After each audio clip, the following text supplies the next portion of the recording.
بسم اللہ الرحمن الرحیم۔ آج ہم آپ کو سورہ اعلیٰ 87 کی آیت نمبر 6 کا ترجمہ سمجھائیں گے۔ پڑھنے کا طریقہ: سنقرئک فلا تنسیٰ۔ اس آیت میں 3 الفاظ ہیں۔ پہلا ہے سنقرئک، کو ہندی میں لکھا جس کے معنی ہوتے ہیں ہم تمہیں پڑھائیں گے۔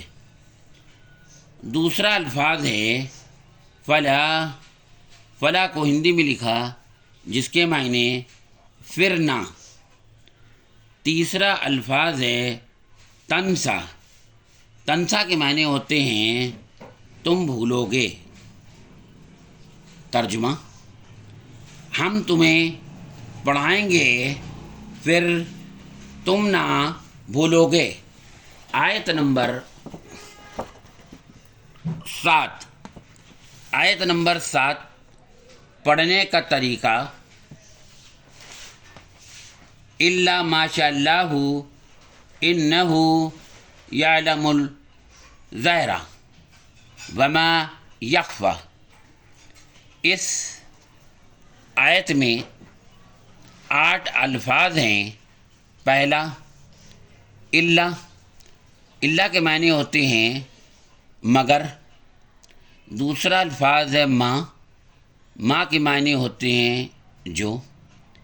تیسرا الفاظ ہے شاء اللہ، شاء اللہ کو ہندی میں لکھا جس کے معنی اللہ چاہے۔ چوتھا الفاظ ہے انہ، انہ کے معنی ہوتے ہیں بے شک وہ۔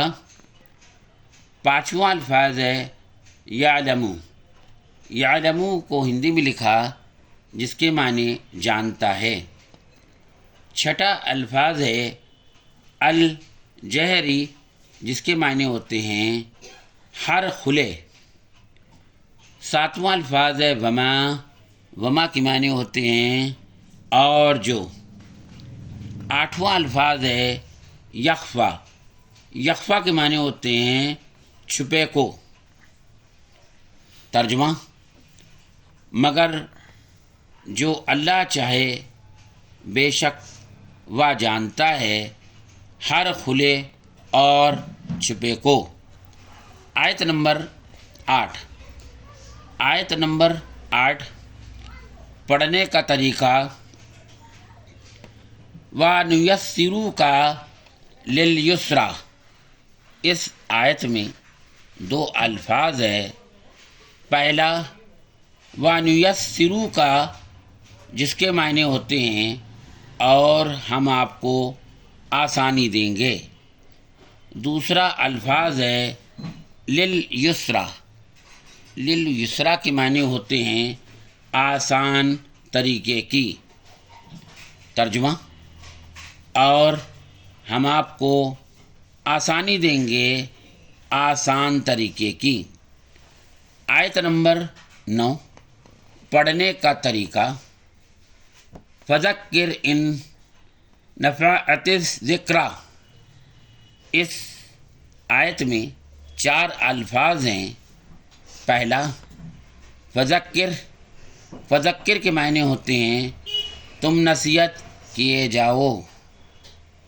دوسرا الفاظ ہے ان، ان کے معنی ہوتے ہیں اگر۔ تیسرا الفاظ ہے نفعتی، نفعتی کے معنی ہوتے ہیں فائدہ ہو۔ چوتھا الفاظ ہے الذکریٰ، الذکریٰ کے معنی ہوتے ہیں نصیحت کا۔ ترجمہ: تو تم نصیحت کیے جاؤ اگر نصیحت کا فائدہ ہو۔ آیت نمبر 10 پڑھنے کا طریقہ: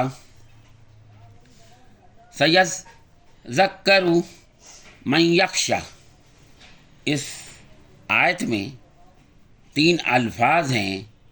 پہلا سیذکر کو ہندی میں لکھا جس کے معنی جلد نصیحت مانے گا۔ دوسرا الفاظ ہے من، من کے معنی ہوتے ہیں جو۔ تیسرا الفاظ ہے یخشا۔ یخشا کو ہندی میں لکھا جس کے معنی ڈرتا ہے۔ ترجمہ: جو ڈرتا ہے جلد نصیحت مانے گا۔ ہماری آپ سے گزارش ہے کہ آپ ایک دوسروں کو بتاتے رہیں تاکہ ایک دوسرے بھی قرآن کو سیکھ سکیں، آپ ثواب کے حقدار بنیں۔